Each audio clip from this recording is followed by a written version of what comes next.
Lords and ladies, and you, whatever you are, it seems our game industry has come down with a case of the borings. It seems that games have become a formula. Tough man with a deep voice and weapons in place compensating for something fights through hordes of bad guys, evidently pissed off about not passing the third grade, in a dark, gritty environment with convenient low walls. Something must be done. So what's the solution? Well, I could call attention to all the little minor annoyances that someone must like, because they wouldn't keep showing up if nobody liked them, right? Right? So I proclaim a few larger scale ideas for how to make games that don't suck. Number 1! Lots of games currently have the player be dragged by the nose through a maze with no forking paths. There are countless moments in games where it says, do this, and I think, no, that's stupid. But I do it anyway because otherwise the game ends there. For example, remember the Call of Duty Modern Warfare level just before the nuke? You're told, oh no, random private who's killed more people than AIDS, there's a nuke. We better stop it. Then it points you 180 degrees the other way and has you continue doing what you've been doing so far. If you do, you don't stop the nuke. If you die, you respawn just to have your ass blown off by the nuke. If you do nothing, nothing happens and the world doesn't get any worse. Seems like the only win here is to not play. So the first solution is to give players control of the narrative. Or more accurately, make them feel like they have control over the narrative. In Mass Effect, you really always do the same thing. Get a team, get clues, fight Saren. However, the game makes you feel like you're in the driver's seat. The story doesn't change with your actions, but enough details do to make you feel important.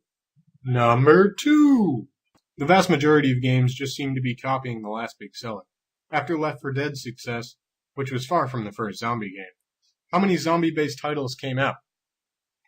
Popular games can easily fall victim to this as well. Gears of War, for example, features a muscle-bound badass with a big gun killing alien things.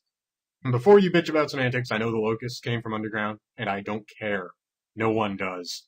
So what other games have I played with a guy single-handedly saving humanity from an alien threat with oversized weapons and convenient terrain? Oh yeah. The second solution, then, is to take risks. Make something actually new. Mirror's Edge, for example, did something that hadn't been done before, and some people hated it. Other people loved it. But in how many other franchises have you saved the world by running fast? In first person. I thought so. Number 3! Why do people play games? Is everyone really in it for some deep emotional experience? Because every game on the shelf seems to claim to be one. What happened to fun for the sake of fun?